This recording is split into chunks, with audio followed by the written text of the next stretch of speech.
Dans cette vidéo 25, je vous propose des exemples de calcul de probabilité pour une variable aléatoire x à densité petit f avec un petit f que nous avons déjà vu dans une vidéo précédente.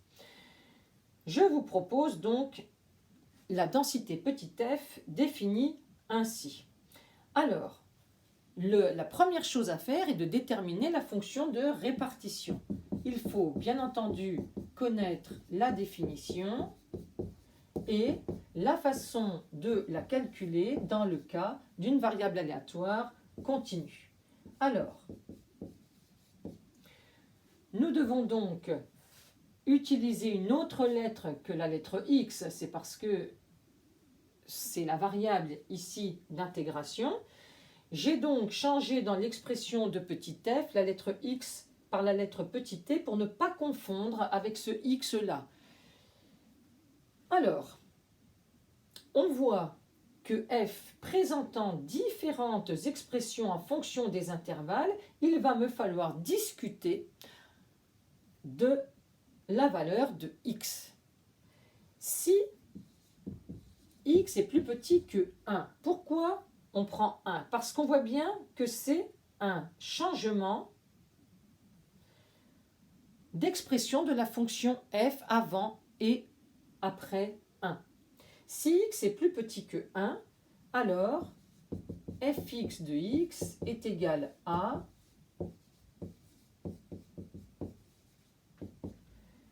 ceci. Mais si x est plus petit que 1, cela veut dire que l'intervalle moins l'infini x est inclus dans l'intervalle moins l'infini 1. Par conséquent, sur cet intervalle, la fonction petit f est nulle. Si j'intègre une fonction nulle, forcément, le résultat me donne 0. Maintenant, allons voir pour un x plus grand que 1. Mais là, je m'aperçois qu'il faut que je traite un autre cas, c'est le passage à 3. Je vais donc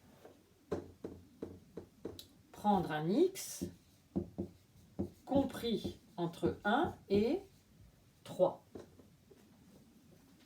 Alors à ce moment-là, fx de x qui vaut intégrale de moins l'infini à x de f de t dt va être égal à ceci. Je vais utiliser la relation de Schall.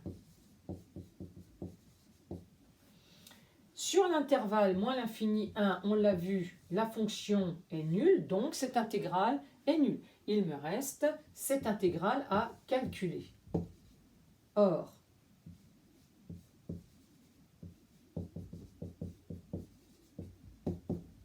une primitive de 1 sur t, c'est ln de t. 1 sur ln de 3 est une constante multiplicative, donc il n'y a pas de difficulté à calculer cette intégrale. En considérant que normalement une primitive de 1 sur t, c'est ln de valeur absolue de t, mais que comme on est sur des réels positifs, la valeur absolue de t, c'est t. Quand je remplace t par x dans un premier temps, j'obtiens ln de x multiplié par 1 sur ln de 3, c'est-à-dire ln de x sur ln de 3, moins ln de 1 sur ln de 3, mais ln de 1 vaut 0. Donc, ln de 1 sur ln de 3 vaut 0. Voici l'expression de f pour x entre 1 et 3. Puis, il me faut l'expression de f pour x strictement plus grand que 3. Cela va être assez simple. Je vais écrire la relation de Schall de moins l'infini à 1, puis de 1 à 3, puis de 3 à x.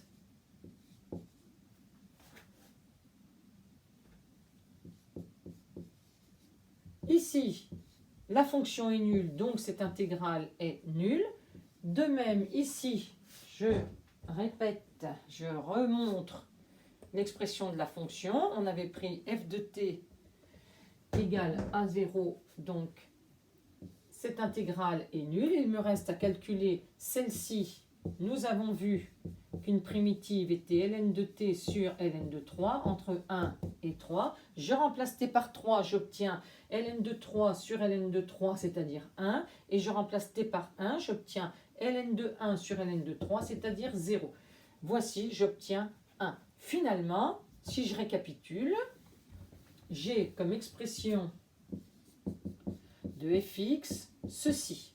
0 si x est plus petit que 1, j'ai ln de x sur ln de 3 si x est compris entre 1 et 3.